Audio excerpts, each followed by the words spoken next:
life or eternal death. No? Eternal death, ito po yung hell. Eternal life. Amen. Sa mga katuwid, pag sinabi natin sa ating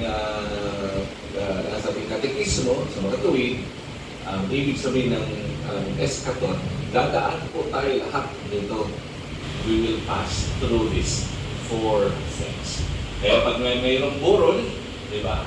Ano mangyari? We pray na sana, Lord, you will not judge him according to his deeds. Sana po ito ang mangyari sa kanya. Not eternal damnation. So, ang death, lahat tayo dadaan po yan. Walang manatili dito. Si Mama Mary, she escaped death. She died, but she escaped eternal death.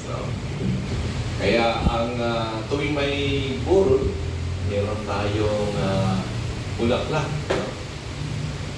Diba? May bulaklak. Ano ibig sabihin ng bulaklak? Alam niyo bakit may bulaklak sa burol? Burulan. Resurrection. Alam ba niyo yan? Resurrection. Hindi naman makakaamoy yung patay na. So, ano ibig sabihin ng bulaklak?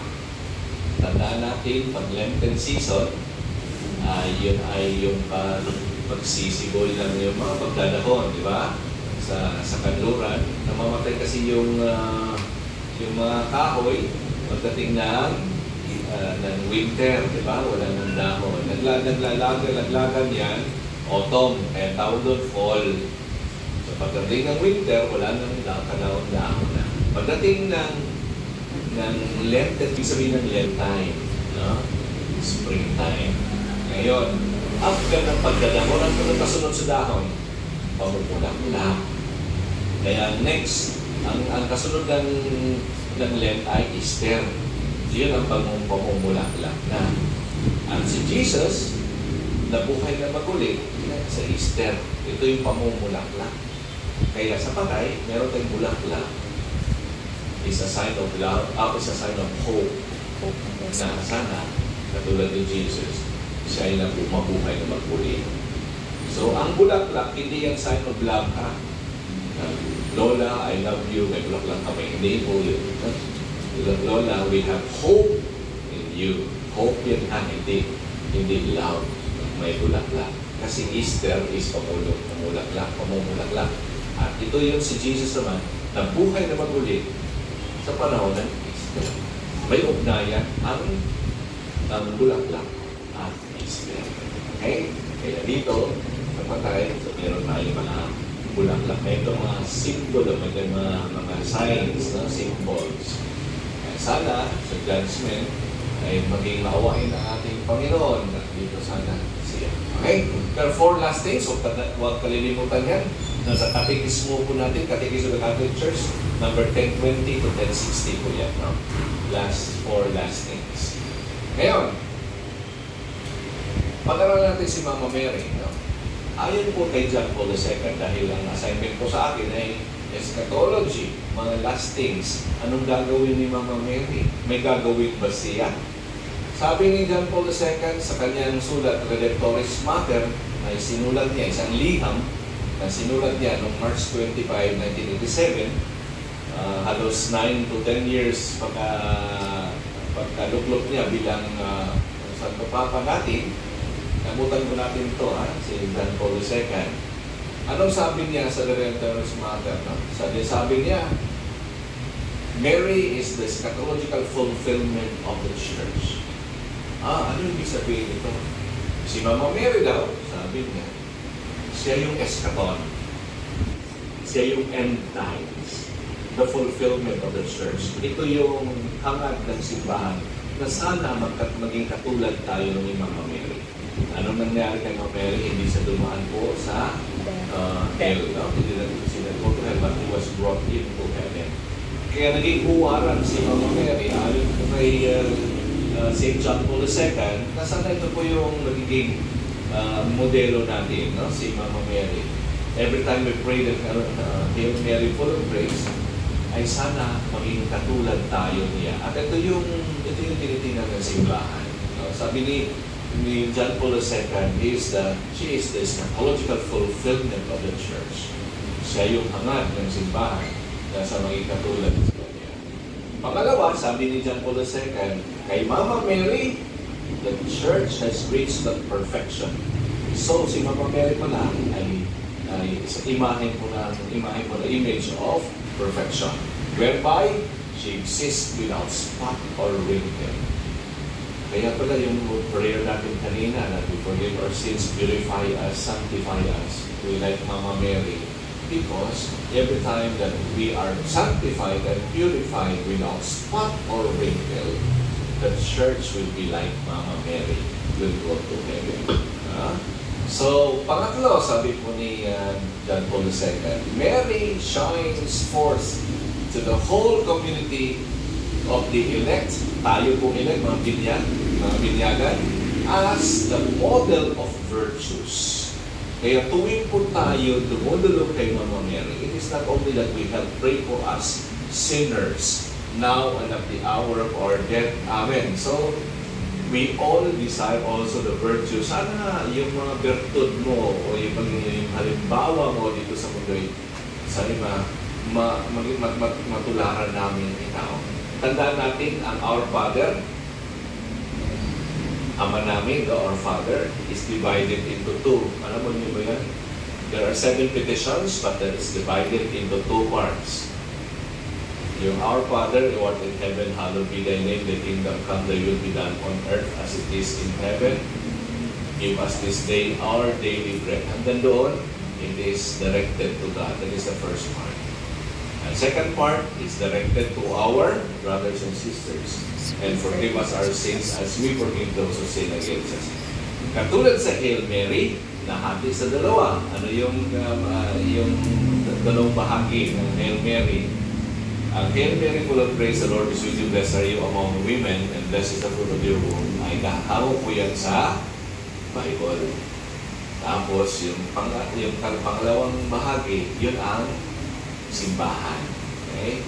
Kaya, we pray for us sinners now at the hour. So tayo, sana ay like the whole community of the elect, tayo simbahan, mga binyagan, ay sana matularan natin si Mama Mary. So, tuwing dumadalangin po kasi kanya, Holy Mary, Mother of God, we are the church praying for that.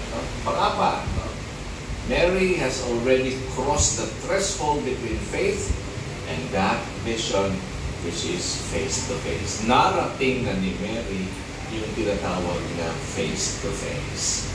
Ang tawag doon sa ating katekismo ay beatific vision. Face-to-face. Narating na ni Mary. Kaya sana marating din natin. Kaya pray for us sinners. Na sana yung naranasan mong face-to-face ay yun din ang naranasan din natin ng Mama Mary. Okay? Yun ang pang-apat na sabi ni Pope John Paul II. Pang-lima, sabi niya, Mary does not cease to be the star of the sea. You know, for those who are still on the journey of faith. Sabi ni Mama Mary, sabi ni John Paul II, si Mama Mary pala. Kung gusto nating malaman ang anong papel ni Mama Mary sa end times, let us journey with Mama Mary in faith. Kaya tuwing tayo nagdadasal, we are with Mary, and Mary was always with us. So kung gusto nating malaman ano maging papel ni Mama Mary sa bandang huli, ay ipinakikita na niya yung kanyang buhay. Ito yung sundin ninyo. I-trace din yung buhay ko. And that is already my role already for the end times. The star of the sea, for those who are still on the journey of faith. Nag-journey pa lang.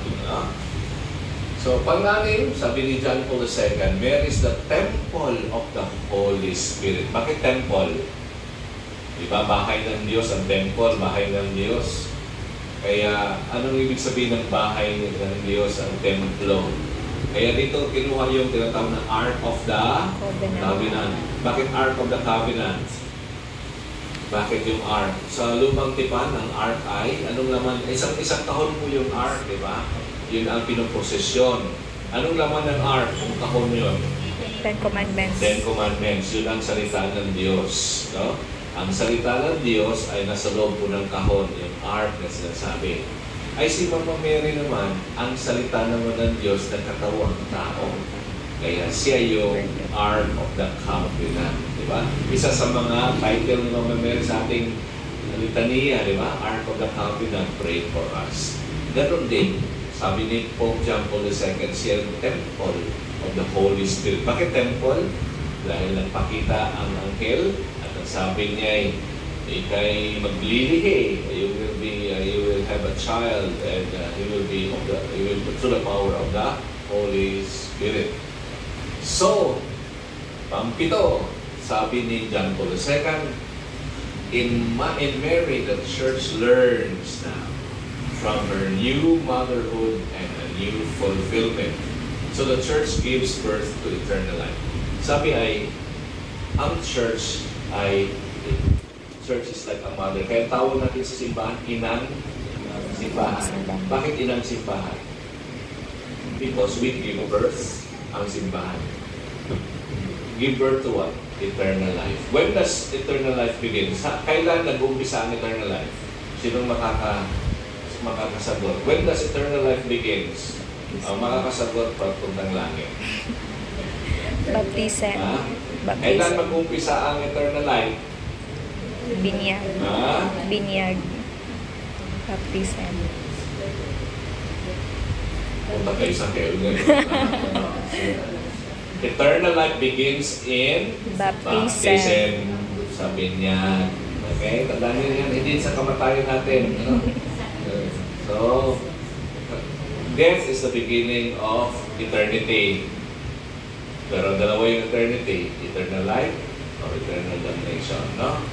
So, the beginning of eternal life is baptism. Nawawala lang itong eternal life kapag nagkasala po tayo. Kaya meron tayo umpisan, di ba? Eternal life. So, the church gives birth to eternal life. Bakit? Because of baptism. Kaya nagpapabinyag po tayo. So, kaya kahit tayo, sanggol pa lang, binibinyagan na because of eternal life. Hindi yung kailangan na maunawaan pa natin kung anong ginagawa sa atin. Mali yan. The wrong understanding of baptism is we confer eternal life. So, ito naman, the church journey towards the eschaton. Ano naman itong nangyayari niyan? The church is the journey towards the eschaton. Sinasabi natin dito, kung gusto natin malalaman kung ano yung papel ni Mama Mary sa mga huling mga araw, ay gagawin natin, sundan natin siya sa kanyang buhay. Yun na yun. By her example, that is already giving her role now towards the end times. Mary, according to John Paul II, is the eschatological icon of the church. Ibig sabihin, siya ang imahe ngayon ng end times. Kung makikita natin si Mama Mary, every time we look at Mama Mary, she is already giving you what is the image of the end times. So we have to follow her. So, sa sulat naman, sa liham naman ni Pope Pius XII, ito yung 1950. Ano ba yun? Anong document niyan? Natatandaan niya yan? Centesimus Deus. Assumption. It is the document on the Assumption. Diba? Ito na, celebrate tayo ng Assumption itong August 15. August diba? 15. Ito yung document na sinulat niya para magiging ganap ng fiesta. Dahil kasi Dogma. bago siya sumulat, Marian Dogma. kanyang celebrate kay Mama Mary. Ngayon, ginawang dogma. Yeah. Ginawang dogma. At itong dogma na ito ay about the Assumption of the Blessed Mother. May apat na dogma po tayo. Alam niyo yan? Ano yung apat na dogma? Mother of God. Motherhood of God. Mary. Immaculate. Pangalawa. Immaculate Conception. Immaculate Conception. Perpetual virginity. Pangatlo. Assumption. Conception. At pang-apat ay Assumption. Apat na ano. Yung Assumption, ito yung pinaka-image natin of what is Mary at the end times.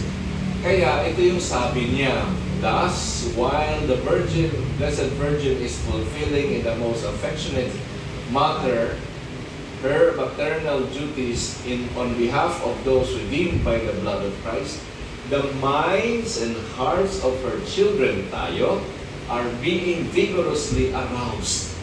Because of her grace, we are aroused to a more assiduous consideration of her prerogatives. Kaya we call on Mary. Mary, you are already the person whom we desire at the end of the world na sana mangyari po sa amin yung nangyari po sa iyo. Her prerogatives. Kaya sabi ni Pope Pius XII, no? Sabi niya, let us imitate the Blessed Mother.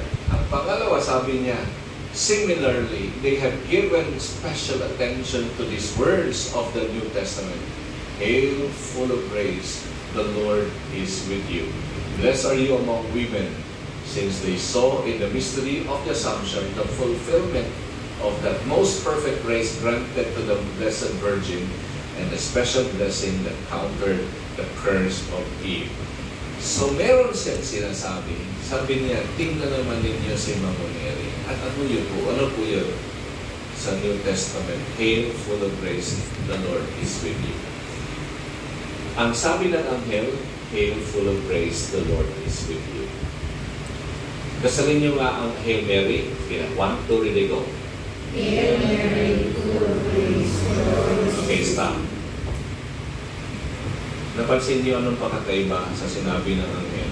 Walang Mary. Ang dito nakalagay yung anghel, Hail, full of grace, the Lord is with you. Kayo, Walang Hail Hail Mary. Mary. Bakit may Mary kayo? Walang Mary, ah. Sabi ng anghel, Hail, full of grace. Kayo talaga, nagdagdag kayo, ah. So, bakit? Bakit sabi ng anghel, Hail, full of grace? Tayo, Hail Mary. Wala namang binanggit sa pangalan ng babae. Why? Dapat alam natin yan. God. So sa mga Hudyo, alam niyo Naming. sa Hudyo, Giving of names. pag isang bagay, isang tao na misteryoso, mahiwaga, hindi na binabanggit ang pangalan. Katulad nung sa lumang tipan, bawal pangalanan ang Diyos, di ba? God has no name. Kaya sabi ni Moises, God, Lord, utusan mo ako, pupunta doon kay Paraon. Parang hindi mo kakayanin yan na. Hindi, sasamahan kita. Sige. Pero sandali lang, anong pangalan mo? Parang sasabihin ko doon. Chapter 3 yan ng Exodus. Anong sabi ni God? I am who am. O walang pangalan, si I am daw siya. So, because God has no name. If you put a name on God, hindi siya God. Limitado na siya. So, dalawang bagay dito. Una, si Mama Mary. Ang ibig sabihin doon ng sinabi ng anghel, Hail, full of grace, Mary is a mystery being. He is higher than us. So, sa mga salita pa lamang ng anghel, iba. Pangalawa, si Santa Isabel. Anong sabi niya? Blessed are you among women and blessed is the fruit of your womb. Walang Jesus doon. Walang womb lang, no? So, because Jesus is a God, no? Yan, nakasanayan nila yung lumang tipan. Kaya sabi ni Pope Pius XII, sabi niya, no, Mary becomes the fulfillment of that most perfect grace. In other words, perfect. Si Mama Mary, with a perfect grace. No? Who can receive a perfect grace? Only a perfect person. She was indeed a reflection of the perfect person compared to the curse of Eve. He countered the curse of Eve. So ngayon, itong Redemptoris Mater nito, yung liham ni Pope John Paul II, siya Pronunciation. mismo nagsabi ngayon na ano po yung sabi niya. Kung gusto natin malaman kung anong papel yung mga Mary sa bandang huli, we have now to look at her life. That is already a preparation of the end times. So in the fullness of time, a woman gave birth to a son. Finally, this fullness designates the hidden beginning of the church's journey. Kailan ba itinatag ang simbahan? 33 AD. Sabi natin, Pentecostes, di ba? Pero dito sa Pope John Paul II niya, hindi. Kay Mama Mary pala, nag-umpisa na tayo bilang simbahan. So, with the birth of the journey of the church began with Mama Mary. In the liturgy, the church salutes Mary of Nazareth as the church's own beginning. Wow, ang simbahan pala isinilang kay Mama Mary. Kaya we are Marian, ang simbahan natin. So, kung tatanungin natin ang sarili natin, kung bakit kayo mga Katoliko ay napaka-lovely sa Mama Mary, doon ang umpisa ang simbahan sa kanya. Kaya nakikita natin sa pagkasilang ng mahal na Birhen hanggang sa kanyang pag-akyat muli sa langit. Kaya siya'y kakaiba, blessed among women, ay siya'y umakyat din sa langit katulad ni Jesus. So, John Paul II says, in this way, the twofold bond which unites the Mother of God with Christ and with the Church takes on a historical significance. Kaya sabi niya, John Paul II, kung gusto natin makasama natin si Mary at matulad natin sa kanya, ay tingnan natin yung kasaysayan, yung buhay ni Mama Mary. Doon, makikita natin siya pala'y may papel pagdating sa huling mga araw. Nor is it just a question of the Virgin Mother's life story, of her personal journey of faith, and the better part, which is hers in the mystery of salvation. Yung kanyang buhay na dito sa mundo is also the mystery of salvation. Kaya tingnan natin si Mama Mary, samahan natin siya.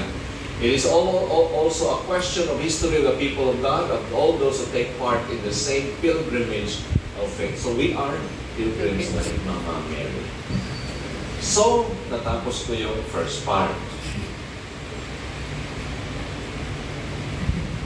Ang second part, mga 4 na oras ito eh. So, okay. So, I think we've finished the first part. Let's go to the practical one. Kasi sabi ni Mama Mary, sabi ni Pope John Paul II, kung gusto niyo malaman ang papel ni Mama Mary, sundan mo siya kung saan siya pupunta. And that is a preparation of the end. So there are 21 journeys of Mary na sasamahan natin siya. 21 journeys of the Blessed Mother. Alam niyo yun? First time niyo narinig yan? Okay. Ang hirap kasing bigay na ni Kuya Jimmy na kaya dito tayo sa 21 journeys ni Mama Mary. Ang pinakahuli, alam natin yan, yung Assumption niya. No? Okay. Anong unang, sa palagay niyo, what is the first journey of the Blessed Mother? Anong unang journey niya? Immaculate Conception. That is the first journey of the Blessed Mother. From the very beginnings and before time began, the Eternal Father chose and prepared for His only begotten Son a mother. So, it was God who prepared Mama Mary. In whom the Son of God would be incarnate and from whom, in the blessed fullness of time, He would be born into this world. From Ineffabilis Deus. The proclamation in 1854, the Immaculate Conception. Okay? So, ang unang journey ni Mama Mary ay she was prepared by the Father. And that's it. Anong pangalawa sa palagay ninyo? Ha? Diba? Our origin is, ibig sabihin doon, our origin is God. Everything emanates from God and everything returns to Him. God fulfills His promises of old. So everything comes from God. Katulad ni Mama Mary, she went back to God. No? So it is a church in which alone religion has been inviolably preserved and from which all the churches must receive a tradition of faith. In Families Deus. Okay? Anong pangalawang journey ni Mama Mary sa palagay niyo? 21 to. Annunciation. The birth of the Blessed Mother. Sinilang siya. Ay, sinilang siya. Bye. Sinong papamama niya?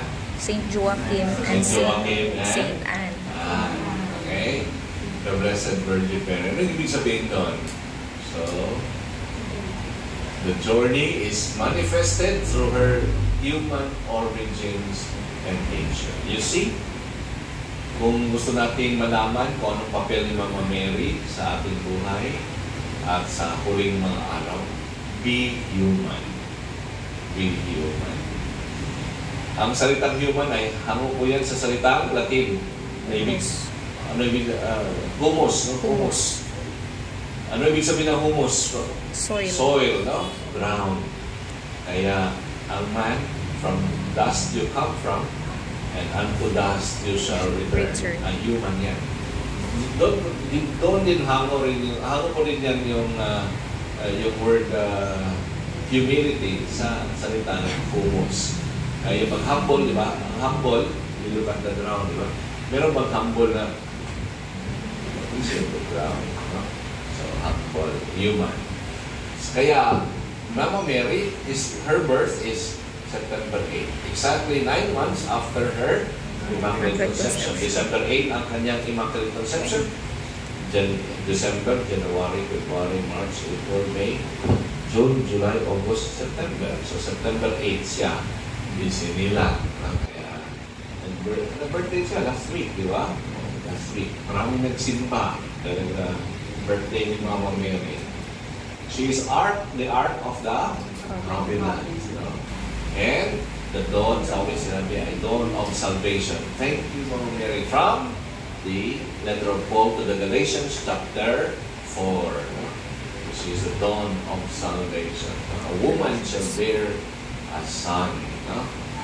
Yun ang pangalawang journey ni Mama Mary. She was born into the world. Ano pangatlo?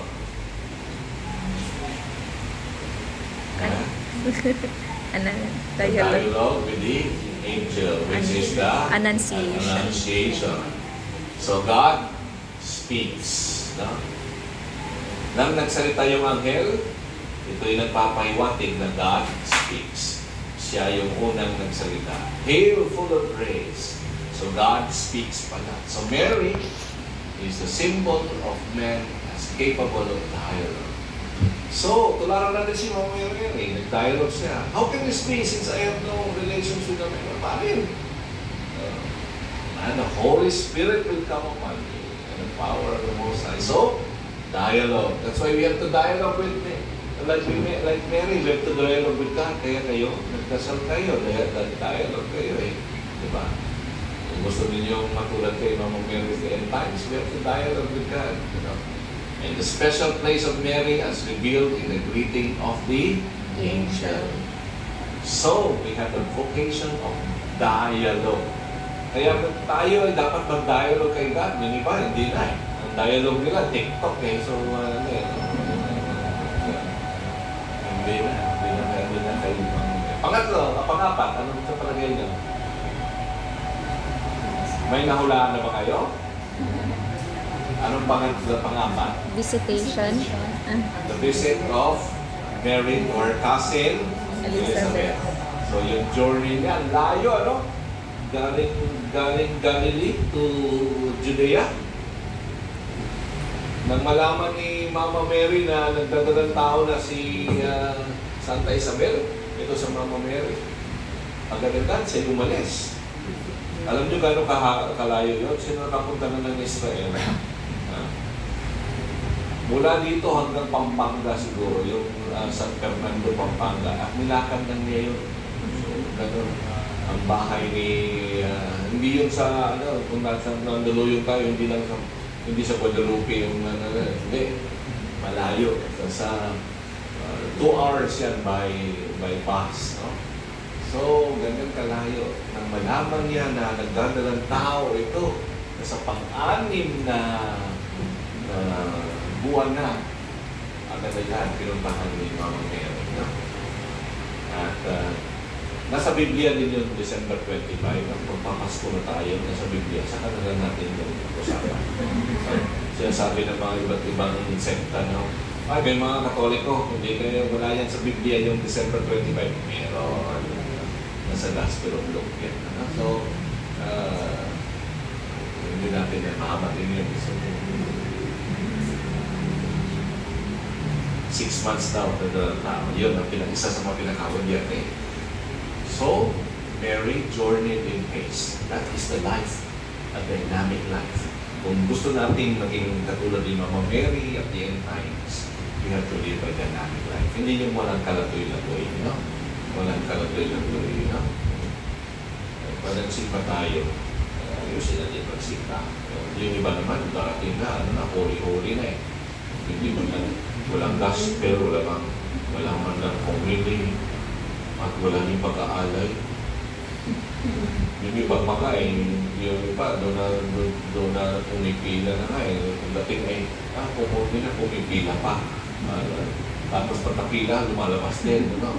Wala man na final blessing. Ano yan? So, dynamic life. No? Tandaan natin sa ating pagdiriwang ng banal na misa, tandaan natin yung number 3 is very, very important. Ha?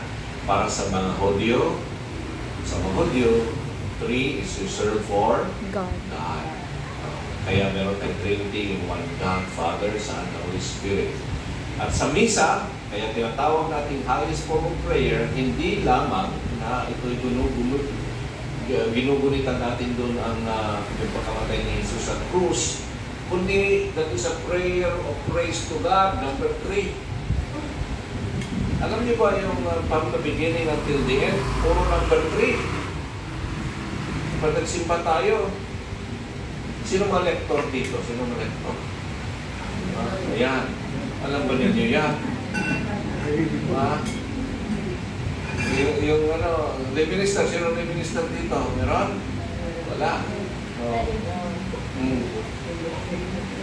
Sa pagpipila pa lamang sa araw na linggo, sa pila pa lamang pila. Yung prosesyon. May 3 sangkap, di ba? Sabi natin 3 events po important. Ano yung 3 diyan sa procession? Ang importante. 1, Crucifix. Cross. Hindi nyo wala. Una yung crucifix, Cross. di ba? Crucifix. Crucifix. Pangalawa, Gospel book. gospel book. Lector, di ba kayo gumaganon? At pangatlo, yung Priest. pare. Yun ang 3. Kaya, hindi pa tayo nag-umpisa mag-sign of the cross, you're praising God with the 3. At dapat, pag tayo po'y nandoon, nandito yung ito na, kukuhaan po natin yan. Pag dumaan na yung crucifix, bow. Pag dumaan na yung pagdating yung pare, you're praising God pa lang. Wala tayo mag-umpisa ng misa, you're praising God already by number 3. Tapos sasabihin ng pare, the name of the Father, Son, and Holy Spirit, 3 na. Tapos sasabihin ng pare, the grace of our Lord Jesus Christ, and the love of God, and the communion of the Holy Spirit be with you and with your spirit. Grabe. Puro praise of God. Number 3. I confess to Almighty God and to you, my brothers and sisters, that I greatly sin in my thoughts, in my words, and in what I have done. 3 na.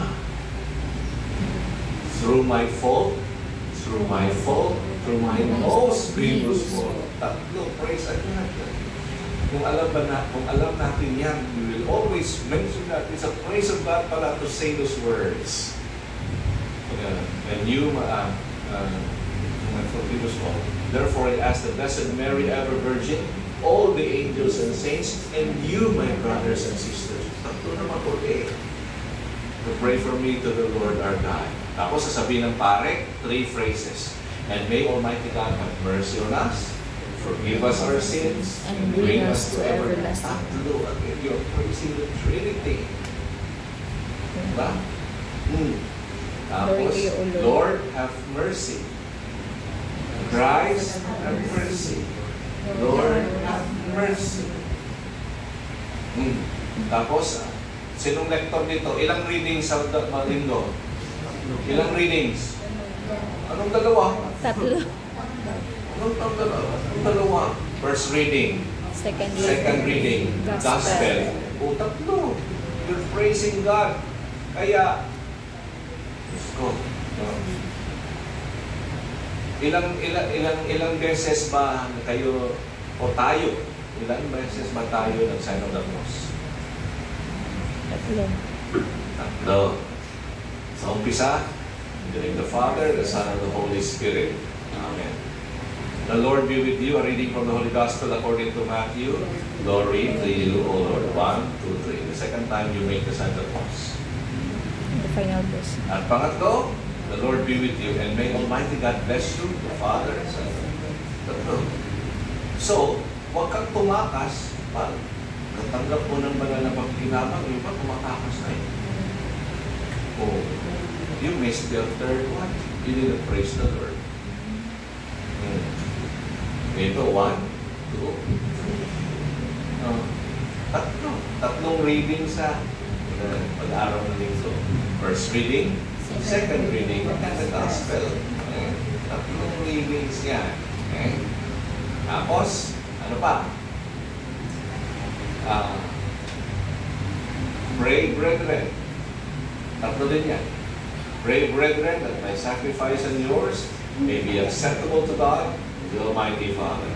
Tatlo rin sagot nyo. May the Lord accept the sacrifice at your hands for the praise and glory of His name, for our good and the good of all His souls. Tatlo, you're praising God. Tapos maya-maya, holy, holy, holy, holy, holy, holy. Tapos yung Apostles' Creed, yung kanina, I believe in God, the Father Almighty, yung first part, and to His Son, and the Holy Spirit, the Holy Catholic Church. Ano pa? The mystery of faith. Diba? Tatlo din yan. When we eat this bread and drink this cup, we proclaim your death, O Lord, until you come again. Pansin niyo, you're praising God. Pray. Kaya, tayo mga Katoliko, hindi tayo sumasagot niya kasi hindi natin alam ko lang. So, praise to God. Ngayon, alam na ninyo, sagutin ninyo yan, you're praising God. Kaya ang pare is just ang tawag lang, presider. Siya yung nag-preside. Ang totoong nananalangin, tayo, nag-preside lang siya. Leader lang siya ng pagmimisa. Diba? Lamb of God, tatlo din yun Kordero ng Diyos. Kordero ng Diyos na nag-aalis ng mga kasalanan ng simbutan. Kordero. Tatlo. At bago kayo mangumunyon, you will praise God. Lord, bago yung tumanggap ng banal na pakikinabang, you'll be praising God. I'm not worthy. Ang pari una, ano sa sabi ng pari? Behold the Lamb of God. Behold, takes away the sins of the world. Blessed are those called to the supper of the Lamb. Tatlo din ang sagot niya. Lord, I am not worthy that you should enter into my roof, but only say the word, and my soul shall be. Before receiving communion, you made your last praise. So, tatlo is very important. No? Alam niyo ba ilang beses ba lumuluhod ang pare? How many times the priest genuflects? Napansin niyo yun? 3 times. Kayo talaga hindi tinitingnan yung mga pare. So, yung cellphone yan ang tinitingnan niyo. So, ganito yan na pagkataas ng Host. pagbaba, ano na ginagawa ng pare? Luhod. Pagkataas ang Chalice. pagkababa. At bago sabihin niya, behold the Lamb of God, iba himulod siya for the last time. Because he has to praise God by kneeling 3 times. Noong unang panahon, 3 beses lang tayo naupo. napansin niyo ba, 3 beses na tayo umuupo. Kailan? Pag first reading, First reading. at second reading. Tapos pangalawa, yung Homily. pag Homily. At pangatlo, After yung communion. tawag After- ito, yung preparation of the gifts, sila habang nag-offertory. Offer to. Pagkatapos yun, wala nang upuan yan. Kaya lang mga taong hindi nagdadasal eh. Diba, naalala niyo dati, pagkatanggap ng komunyon, hindi na umupo, nalugod. Luhod lang. Yeah. At tumatayo na yan pag sinabi ng Panginoon. Let us pray. Ngayon kasi maraming upo eh. Please sit down for the second collection. Ano yung upo, pang-apat na. Tapos, let's pray. Tapos, please be seated for our partner announcement. 5 na. So, dati kasi wala ganun eh. Ngayon, nagdagdagan na. Sa pang-anim. Please be seated kasi may magsasalita po o magsasalita po. Yung mga gustong sumali sa ganito na nga, no? Sa piyesta po natin, yung spend pa rin. Kaya umabot ng 7. So, patay na karating doon.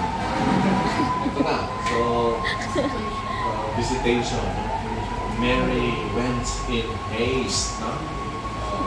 Nang malaman niya ng kadalang tao. And Mary stayed with Elizabeth how many months? 3 months. 7, 8, 9. Okay? March ito, diba? Yung March Annunciation. And we stay there. She stayed there with her cousin Elizabeth, at pinanganak niya yung kanyang John the anak, si Baptist. Saint John the Baptist. June 24. So, March 25 yun. May, April, June. May, June. June 24. Okay? Next, the visit of cousin Elizabeth, she journeyed to greet. Why? Because important po pala yung greeting is building relationship. Ngayon, pag sinabi natin sinabi ng pare, the Lord be with you. Diba? Sagot natin eh, with your spirit. Ano ibig sabihin ko? We build a relationship. No? Because the priest acts as if he's Jesus Christ. Diba? Kaya tawag doon, he acts in persona Christi. So to build a relationship by greeting. Kaya there's a greeting, the Lord be with you and with your spirit. Lift up your hearts. Let us give thanks to the Lord our God. So tatlo din yan. So always three. Always three. Tingnan mo yung kanina, kami na insenso eh. Sabi pa may insenso po tayo kasi magtatampok na sa krus na banal, the exaltation of the Holy Cross. So, diba? 1, 2, 3. 1, 2, 3. Ganun din sa Angelos, di ba? Diba, tinan mo yung mga altar server. May altar server ba dito? Ano ba ginagawa ng altar server pag tinasa ng pare yung gano'n? 10, 1, 10, 2, 10, 3, 3. Diba? Laging ganyan. So, we greet in order to build relationship. So, here, the Blessed Mother journeyed down to Judea and Layo just to proclaim. And she was in a state of awe.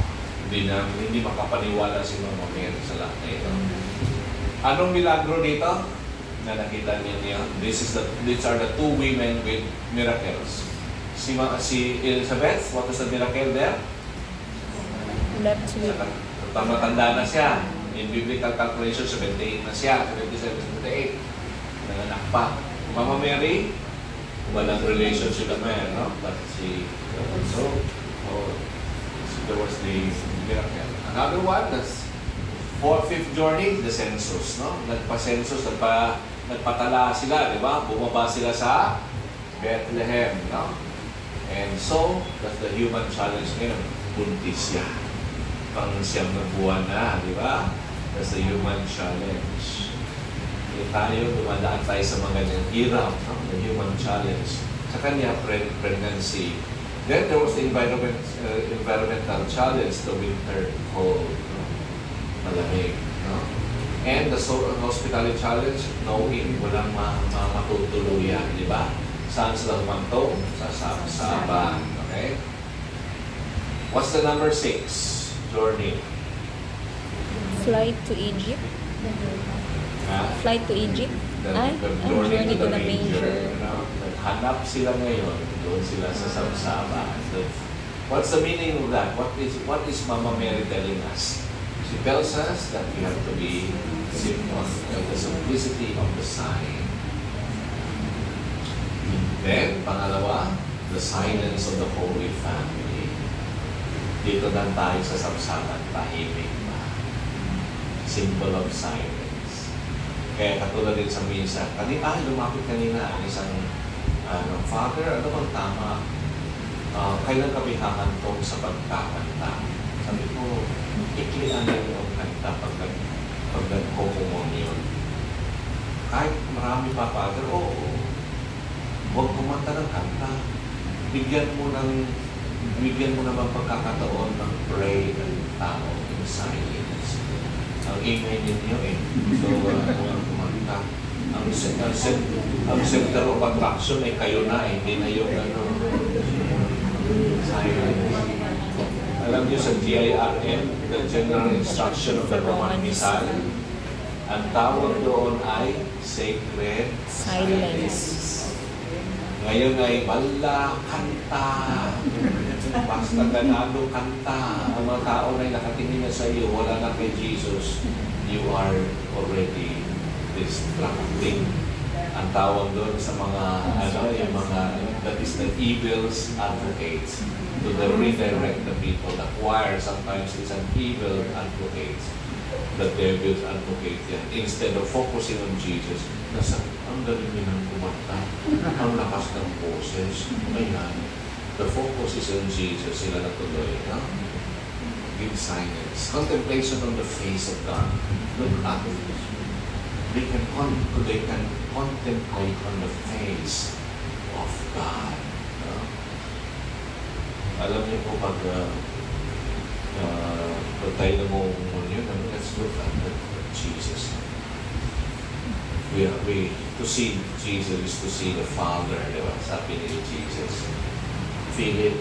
If you see me, you see also the Father. Kaya, importante po yan. To look at God.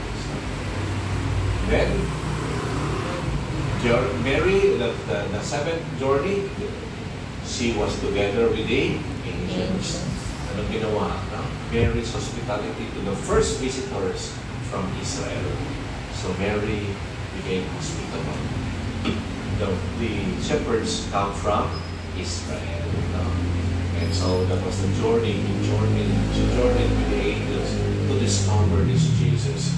Because the angels were the ones who said, glory to God in the highest, and on earth peace to all people of goodwill.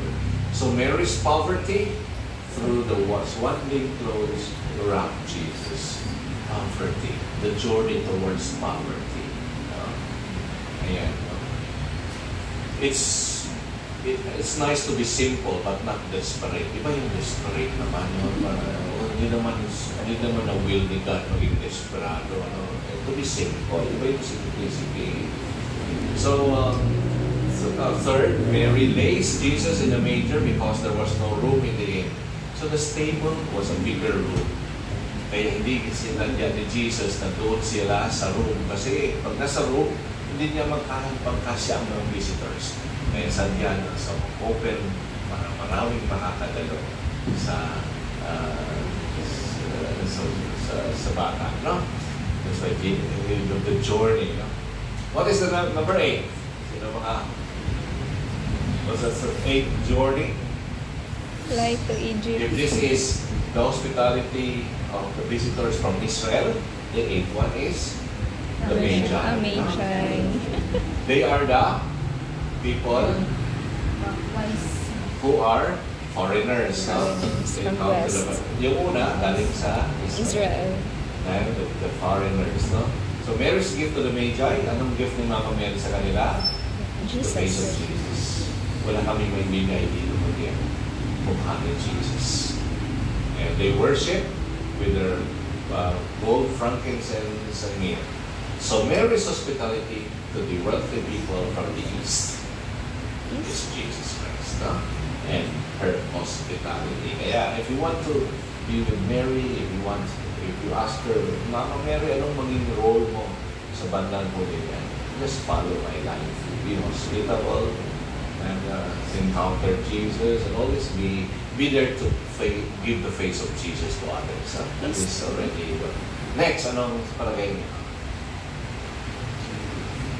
Number 9 na tayo, no? Flight to Stay Egypt. Okay. Why? Because Herod was after of the child, no? Anong ibig sabihin nito? Anong mensahe ni Mama Mary dito?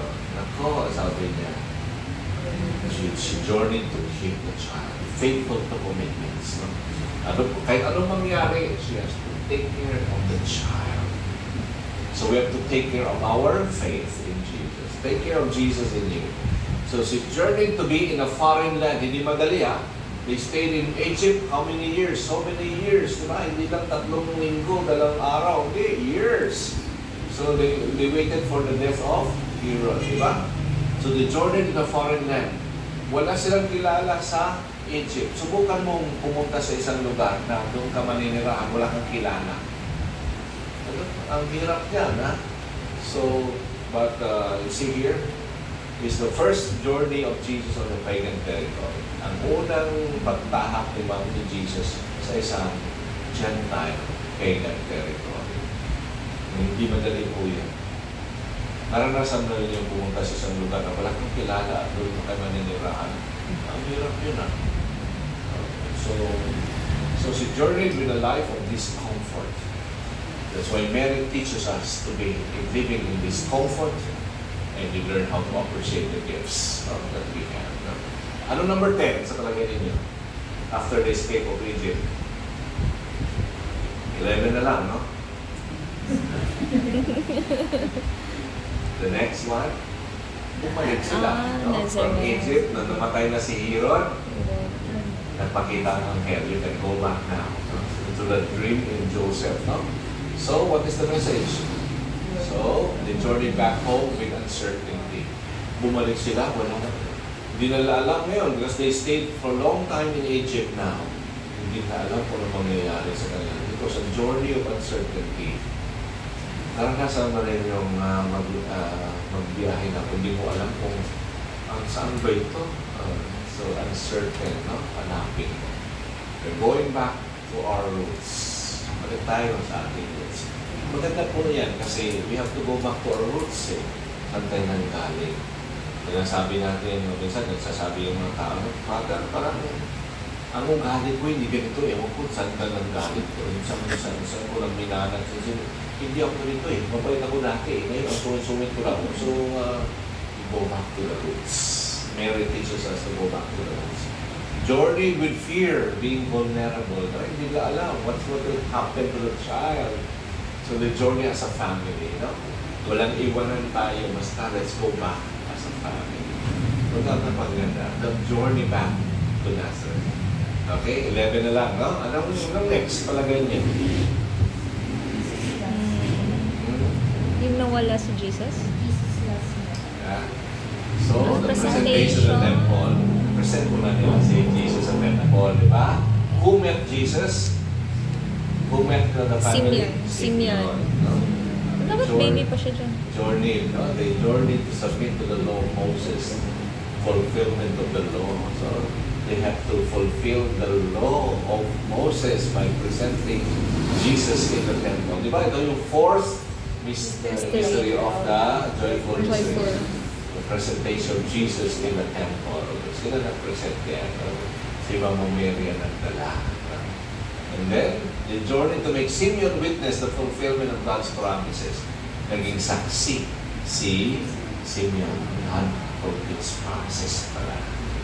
Kaya tayo, we journey with Mary and we believe na tutok din ni Lord yan. Ang kanyang mga promise. So, we journey to listen to a prophecy. Hindi lang yan, kundi si Mama Mary nakinig din sa kung ano sinasabi ni Simeon. Listening is like to be like Mama Mary, no? Sa umpisa pa lamang nakinig si Mama Mary, no? Sa angel. She also listened to Simeon, no? To Simeon. Okay, anong sunod? After the presentation of the temple, palagay niyo, the 12th journey of the Blessed Mother. Finding Finding, no? Nawala. Sinong nawala? si Mary. Si Mary. Oh, nawala si Jesus, ha? Mary and Joseph. Sinong nawala? Mary and Joseph. Tandaan natin to, hindi nawala si Jesus, ha? Baka sabihin nyo, nawala si Jesus, sila ang nawala. They just found Jesus sa temple. Di ba? Remember what Jesus said to the Blessed Mother? Sabi ni Mama Mary, Son, your father and I have been looking for you. And ang sagot ni Jesus, do you not know that I am in my Father's house? Hindi pala nawala si Jesus. They're the ones lost. They just found where Jesus should be. Kaya huwag nga sabihin natin, the fifth joyful mystery, the losing and finding of Jesus. Jesus was never lost. Tayo nawawala. So, they journeyed to search for Jesus. Life is a constant yearning and searching. If you want to be like Mary, what's the role of Mama Mary? Search for Jesus always. No? Journey to know who was lost. Minsan ang dali natin magbintang eh. Ikaw kasi, you were lost. By our sins, we are lost. So it's a moment of discernment. No? And journey back to the temple, meaning to say, go back to God when you are lost. No? Jesus wants them, Mama Mary, once you are lost, come back to the temple. No? Anong number 13? Wala na. Number 13, the 13th journey of Mama Mary. Pwede nga. Cana. They went to Cana. Tama niya punta sa Cana. Kaya nandun siya, di ba? First miracle, ha? So, Mary journeys with couples, ibig sabihin niya. When she went to Cana, it reminds us that Mary is with couples. No? Sinasamahan tayo ni Mama Mary. No? Mary accompanies Jesus in performing miracles. If the Lord will make miracle, the mother is always there to help make miracle. And we learn that Mary journeys with us in intercessions.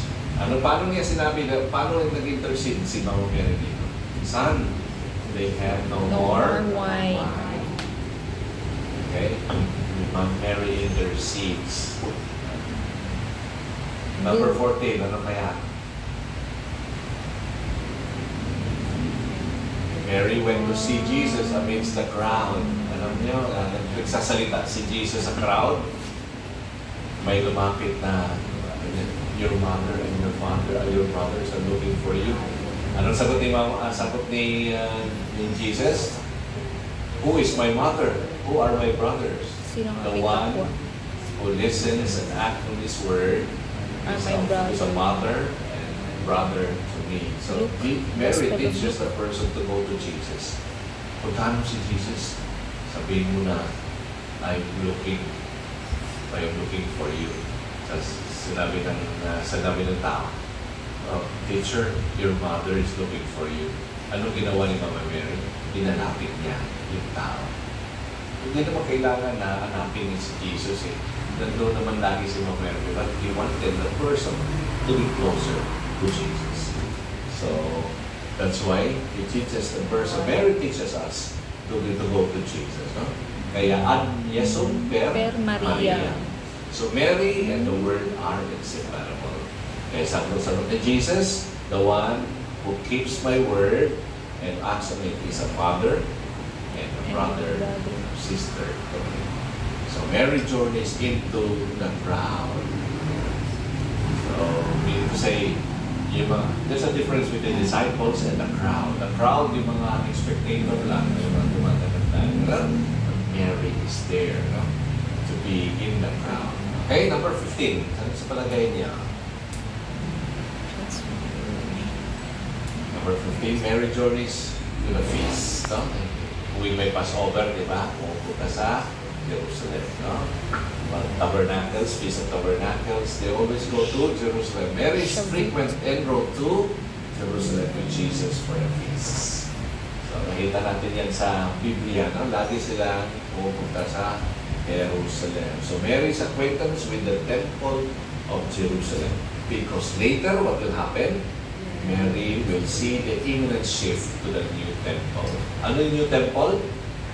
Jesus. Kung may temple doon sa Jerusalem, there will be a new temple. Ano sabi ni Jesus? I will build. Destroy this Destroy temple, in 3 and in 3 days I will raise it up. And he was speaking about the temple of his body. Okay, the new temple. Mary was a witness of the imminent shift of a new temple. 5 na lang. What is the next? Number 16.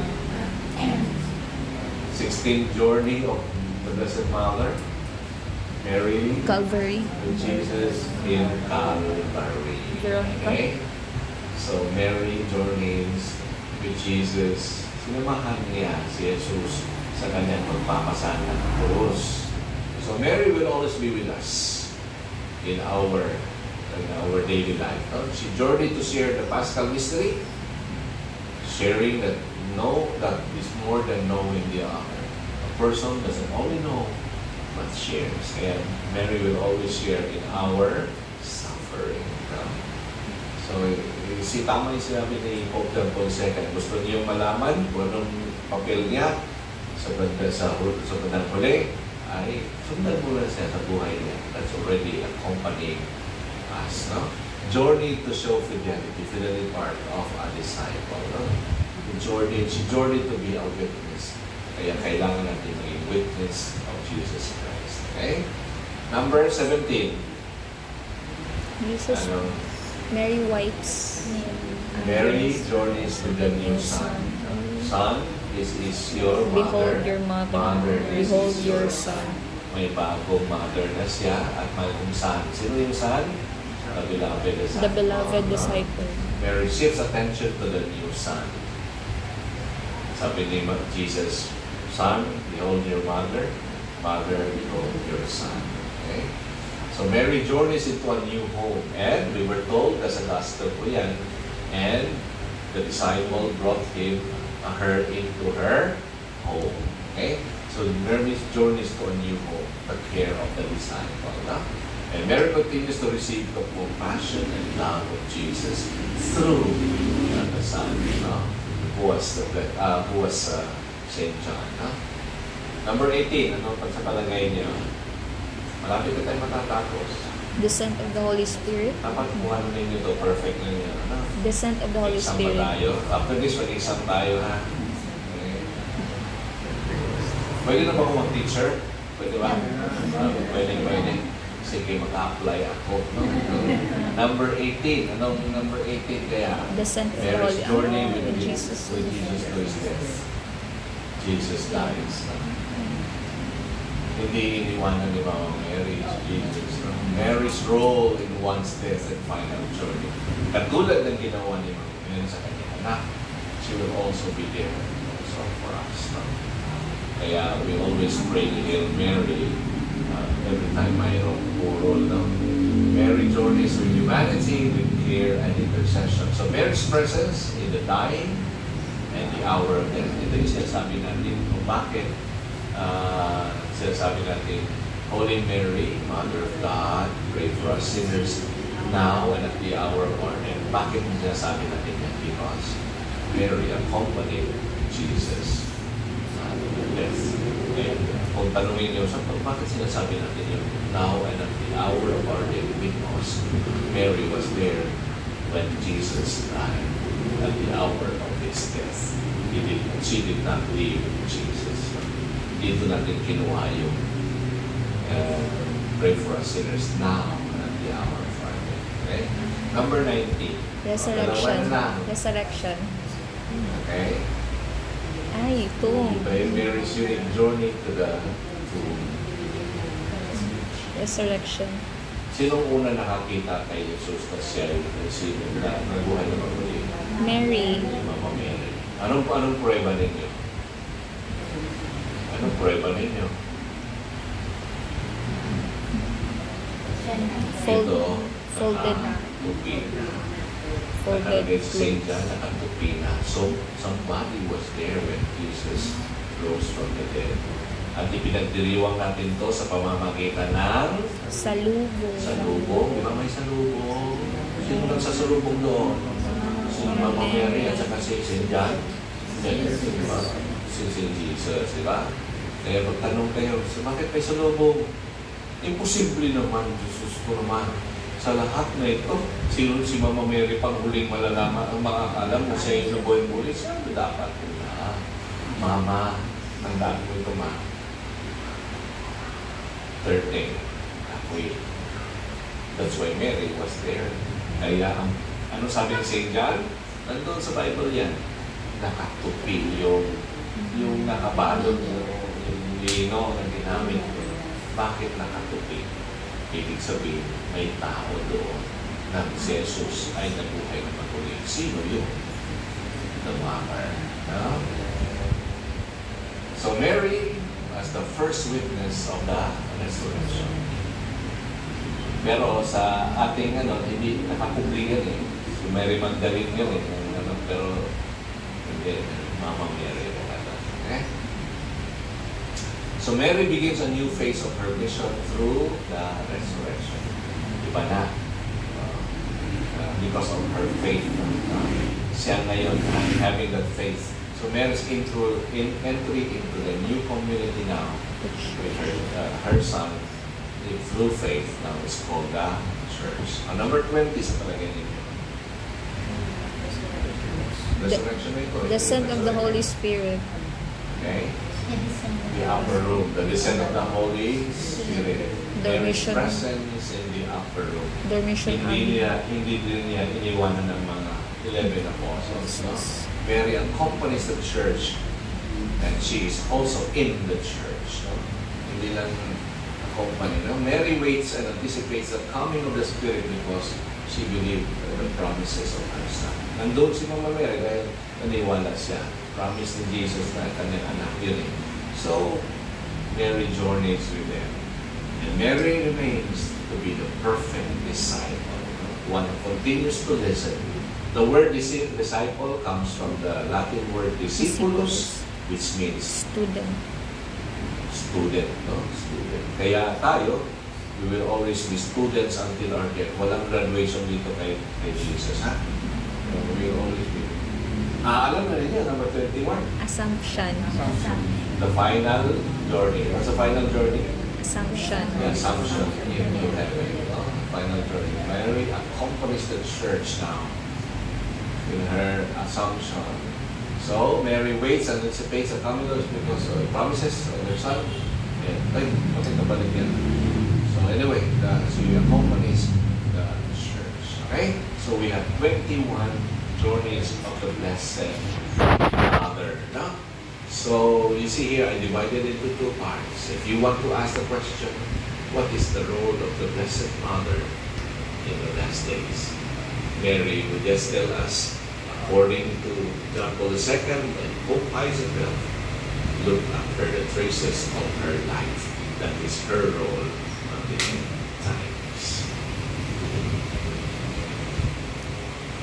Class, may question kay class. Wala? Gets nyo ang aking sinasabi? Hindi nyo gets? Ulitin ko. Okay, so thank you very much, and that's my presentation about the eschaton of the Blessed Mother. Thank you very much, Father. Kung wala namang question, baka meron pa kayong question. Father, meron po akong isang itatanong kasi pinag-usapan niyo naman yung tungkol sa misa. Napapansin ko lang pag sa Mega Mall, yung during offertory, yung kanta ng during offertory, kinakat nyo agad. Bakit po? Nasa GIRM. GIRM? The General Instruction of the Roman Missal.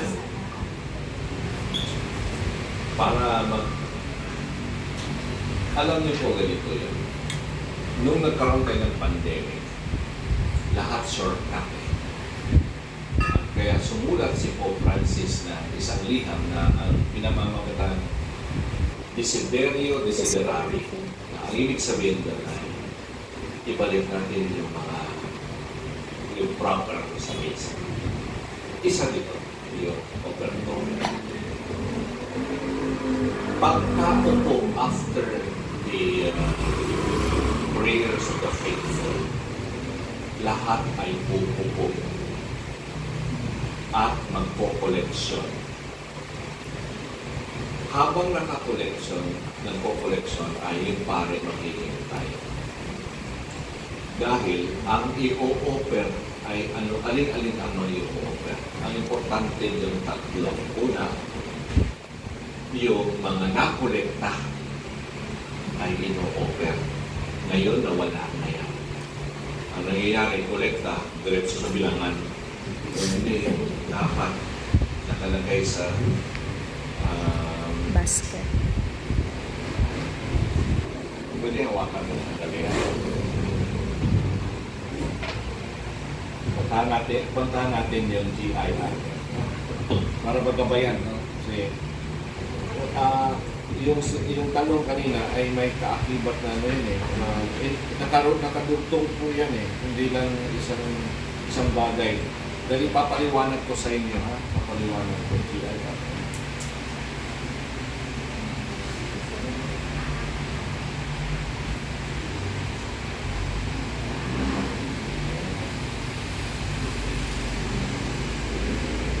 Kasi yung offertory, papaliwanag ko, may limang bagay doon, may limang bagay na hindi dapat natin kalilimutan. Walang signal dito. Anyway, nakalagay doon na una, ang nakolektan pera dahil yun ay alay, andong po yan. Isasama po yan sa alay. Ang nangyayari, hindi na, di ba? Hindi na. Kasama doon, pangalawa, ay yung alay. At pangatlo, yung siguro yung alay. Limang bagay kung bakit may alay tayo. Una, nakalagay doon. Blessed are you, Lord, God of all creation. Creation. We thank the Lord sa creation. Pangalawa, we gather from the creation. Galing sa kalikasan, ginather natin ito. Pangatlo, ginawa natin ito bilang tinapay ang alay. Work of human hands. Pang-apat, pinaalay namin sa iyo. Pang-lima, pakibless naman. Yun ang nawala. Ang nangyari, diretso na, pray brethren that my sacrifice is yours. Nawala yung lima. Gets nyo? So, iyon ang ibig sabihin doon. Kaya, ang rule nakalagay sa GIRM, choir, ang choir, hindi lang kanta yan. No? Wala na sa lugar eh. Ganito ang ginawa. Sabi doon sa rule, once the priest, kasi nangungulekta ang tao, you sing while kolekta. Habang pinoprosesyon yon, kanta. Pag umakyat na yung pare sa altar, tigil na ang kanta. Hindi yung kanta pa ng tao. Hindi, why? Umpisa na yung blessed are you, Lord God of all creation. For through your goodness, we have this bread we offer you. Root of the earth and work of human hands, it will become for us the bread of life. Sagot? Blessed are you forever. Pansinin ninyo, yun ang nawala. Ang ganadag ngayon, pray brethren that my sacrifice is yours. Nawala yung limang bagay. Shortcut na. Shortcut na. So, ang choir diyan, ang rule diyan nakalagay, nakasulat, by the time that the priest now is on the altar, tigil na sa pag-awit. Why? Because wag agawin ang center of attraction, which is the altar. Anything sa altar is the prerogative of the priest. So therefore, yung pag-awit ay itigil na rin pag nasa altar na yun. Yan tayo kasi walang formation, ala, kantahan. Pangalawa, ang mga awitin natin, basta may opertorian. May salitang take, wala. Pwede opertorian. Walang kinalaman naman sa alak at tinapay. No? May word offer. Lord, I offer my life to you. Opertorian, may offer. Take and receive, O Lord. Walang naman yan kinalaman sa bread and wine. Kaya sabi ni Pope Francis, ibalik na yung dati. Nawala na tayo. Nadiskaril na tayo. Kaya ito yung unti-unti na binabalik. Kaya kanina sa misa ko sa shrine, may operatory sila. Meron ng yung sa aking misa. Tapos alam na nila kung saan ka titigil. Nasa ano na ako, tigil na yan sa kapuri-puri ka. Ito sa sumasagot din sila. Yun ang nawawala. Okay? So, yun ang ibig ko sabihin doon. The song is not the center of attraction. It is the altar. The choir, alalay lang yan about the altar. Not the center. Hindi yung mapapalingon yung mata mo. Wow. Ang wow si Jesus. Hindi yung... Father, yung Hail Mary, bakit nag-Hail Mary ka after the Mass? Ba't yung iba pare, hindi ginagawa? Okay, so after the final blessing, that is the place where we can have yung may prayer of the Mina, St. Michael, pwede na before the final blessing. Okay? Hindi yung before the prayer after communion. Ano? So, we can insert some prayers. Napansin niyo ba na papadasal si Pope o kaya ng Bishop, di ba? It is after the Final blessing. prayer of communion. Di ba parang mayroon ba na nagpapadasal ng peace, di ba? Thank you very much, Father, for... May tanong pa kayo, sige. Wala na? Nagugutom na yata, Father. Anyway, Father, thank you very much. And by the way, for your information, si Father, since 2001, ay professor na ng San Carlos School of Theology. So, halos practically lahat ng mga paring na ordained simula nun ay naging professor ka, Father. Like Father Mon. Kung Merino, sila dito, marami. Si Aldwin. Si Father Hans. Magdurulang. Father Herbert. Camacho. Yes. May estudyante ko yun. So, Kaya, hindi ako naging parish priest ever since. Never ako naging parish priest. Siguro, yung bukasyon ko siguro ay pag-uubog ng mga magpapare. Siguro yun ang... At hindi lang sa Tagaytay, ang mga estudyante ko, mga pare na. So, mga dean of anong dito, ganyan. So, medyo patas-tas ang tuturo din ako sa doctorate degree sa mga mga MA. So, siguro ito na yung aking never ako naging parish priest, no? Siguro ang bukasyon ko is within it's a vocation within a vocation. pero naging chaplain po kayo ng Mega Mall. Naging chaplain ako ng Mega Mall, naging vicar po rin po ako ng tawag nito, St. John the Baptist Vicary.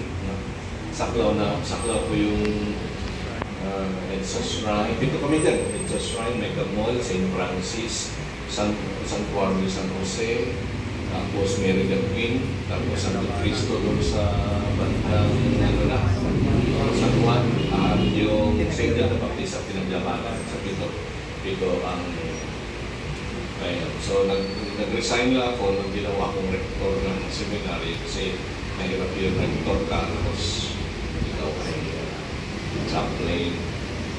Naging din ako, nasa director ko ng extraordinary revision sa phenomena ng walong taon po ako dyan, from 2004, 2012, nang dumating na si Father Jose Siquia. Siyempre pa sabi niya, lumapit sa akin, sabi ni Cardinal, ano daw may tutulong? Hindi. Sabi niya, ikaw nang sumunod sa akin, ikaw na. Ayaw ko dito, naglaban ko sa mga demonyo. So, yung mga nasa liban, yung mga naalihan ng sa mga espiritu, lahat na yan. So, 8 taon ako diyan, ano? So, yun ang experience ko, paikot-ikot lang yan, ano? Naging, minsan ako sa Mega Mall, 26 years. Yan, yan lang ang aking is, alam niyo yun. Ito yung assistant parish specialist, si Alvin, siya yung naging siyante mo. Sino parish specialist? Father Cesar. Buhat.